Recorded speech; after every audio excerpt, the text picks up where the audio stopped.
They're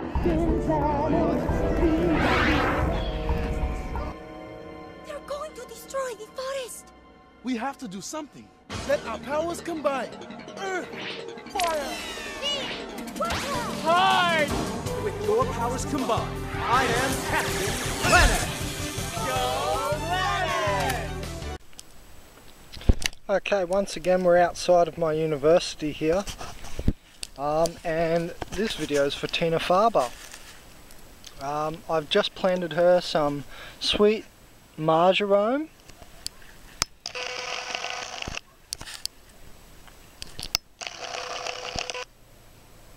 So this one, I don't know if you're going to be able to see this, but when you tip it, it grows back the double stalk.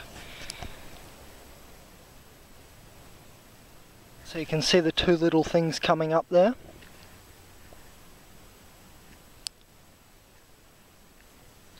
And that's because I tipped it. So that one can bush out a lot, and I decided to plant that for that reason. And I also planted her some coriander, just because these were quite cheap. And Tina has donated a lot to Conscious Azine Productions, and she also has her own page called Peace Bunny, if you wanted to go there and have a look. And she has some posts on colour therapy and some stuff like that, some lovely stuff. And so she's been so kind to Conscious Azine, me, and she's donated. So I decided to plant her a few plants. So these are the first two that I'll plant. And I think the magpie is swooping me. I'm not sure. I just heard a whoosh. So sweet marjoram and just some normal coriander. I'm going to plant many more for Tina, so this is just the beginning of her video, and I just wanted to say thank you to Tina for all the donations to Conscious Azine Productions. And also wanted to add in, we can see how this dirt here from the garden bed isn't so amazing. Now Tina grows and she knows as well, but a lot of people will say, you know, you want some quality dirt. Now I agree, it's like this for me. If you use the quality dirt, you don't need to really do anything else. For instance, this stuff even retains water better. This is the same clay-like soil that I get. It's a little bit clay-like, and I'm sure it's got heaps of nutrients in it, and I get that from the forest, so I go straight to the best source in the forest. So some people will say, you know, grow in compost, and unfortunately around here at Boyd's Bay Garden, a local place, I couldn't find any actually broken down compost. It's still got wood chips in it, which means it's not broken down, and that's not proper compost that we want to be planting in. You only want to plant in fully broken down compost or soil humus. And so I avoid all that. I did go have a look at the compost, but at my local it is not sufficient. So I go straight for the best, the rainforest. It's inoculated with fungi, so I don't have to add mycorrhizae. Mycorrhizae is beneficial fungi that you apply straight to plants' roots, but it can also have a negative relationship, so you've got to test what plant you use it on. See, you could add kelp meal, wide spectrum mineral rock dust, up to 90 minerals and stuff like Gaia Green's glacial rock dust, or azomite, as the guy from growingyourgreens.com always touts. Now, see, you can bypass all of that effort by just going straight to the forest floor and looking for a nice patch of soil where there's not too many roots in it and stuff. And fortunately I have a nice little patch to keep gathering soil from, and so I just go straight for the best stuff because it's inoculated with fungi that's going to help break down wood, and you know, it's inoculated with everything, all the microbial stuff. It's a soil cheese. And if you look online and you compare compost tea treated turf with chemically treated turf, you'll notice that when they hold up the picture, the chemical treated ones like that, and the compost tea one is much longer because it's holding itself together, the soil. after you use compost tea. Now it's just really about the soil cheese nature of the soil, and that happens from all the microbes all mingling, and you know it just becomes a soil cheese. So that's the best kind of soil that you're looking for. Now this stuff's a little bit clay-like, and I like to use this stuff. I really like it because I've used it for years now, and for everything that I plant, and it's just really low maintenance, and like it retains the water really well, I find, and it's very nutritionally dense. So that's going to make your plants more nutritionally dense as well, and then they can fight off bugs and all their insect warrior enemies and so forth, because they're stronger, and then they can make whatever they need to make to fight off whatever they need to fight off. So that's what you're after. 90% of your effort into your soil, and then you don't have to do too much after that. See, this soil I've filled up only around this much, not too much. It's just enough for the plant to get a bit bigger, soak up all the nutrients out of it, and then plants get to a point where they can sort of basically look after themselves.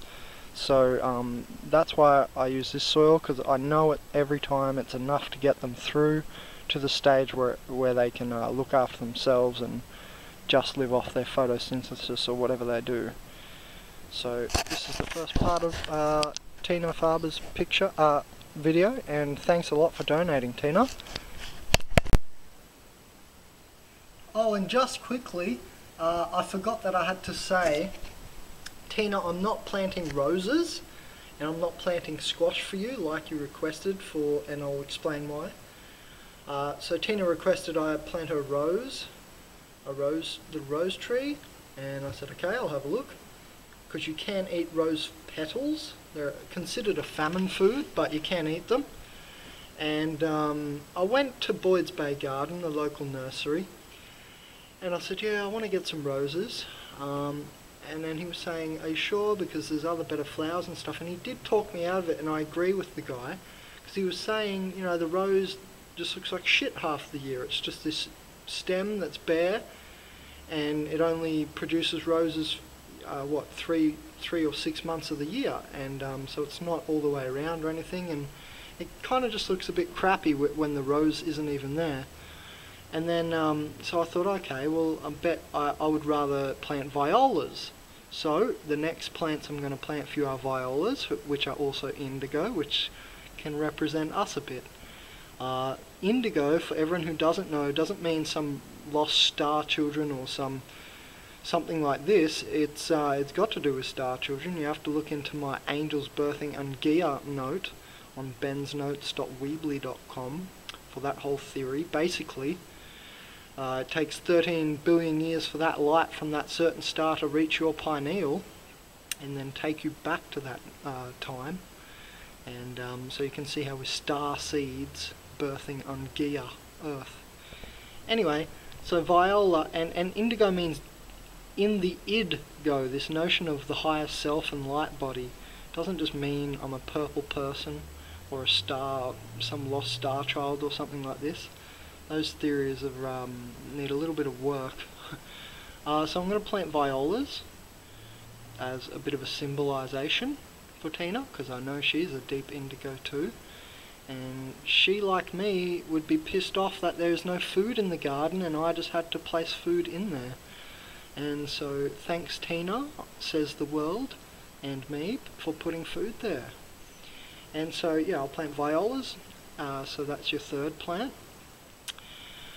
And then the squash I couldn't plant because it's going to have to grow from seed, and I don't want to look after the seed that much. You know, if I'm away for a couple of days or something, it might overheat and it might not make it out of its seedling stage.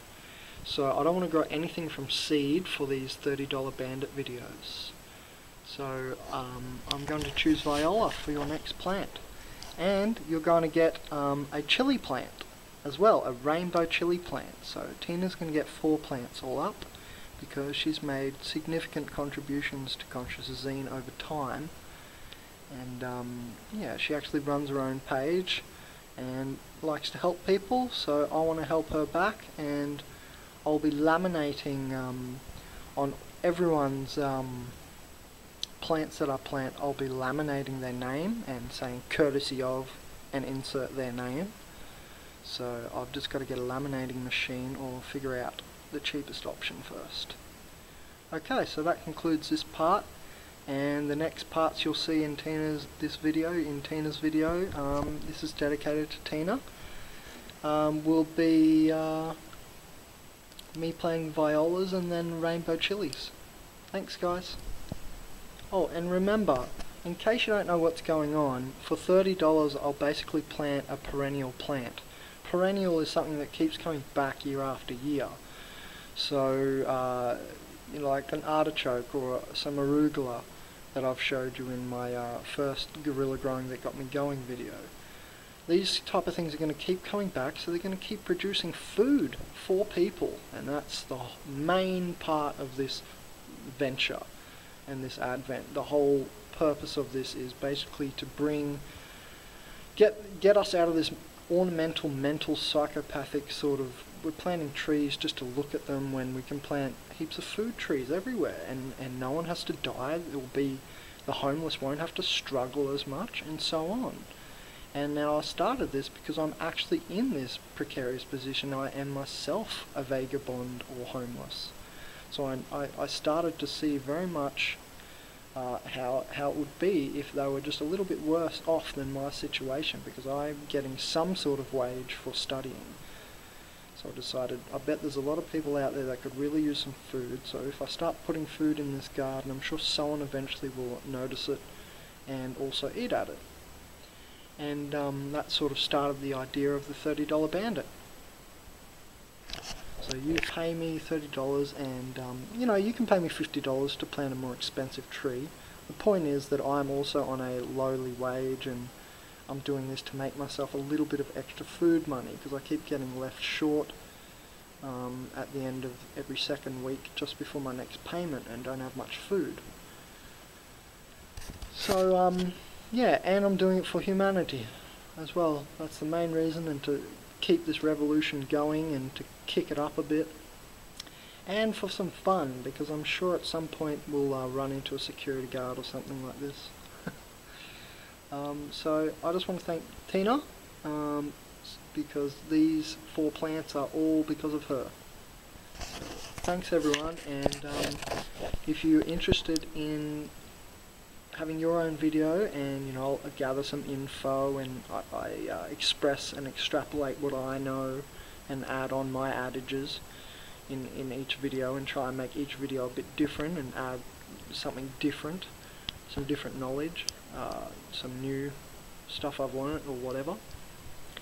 And you too can have your own video and have me planting a plant for you. And say you can't choose a perennial, I might choose you 2 or 3 or 4 biennials, which last 2 or 3 years, or an annual, a couple of annuals. So it's not some strict, you give me $30 and I plant you 1 plant. It's just a general idea, and I'm not going to write it all out, but you will visit the home page of www.consciousazine.com to be more informed about this, but essentially that's the rundown.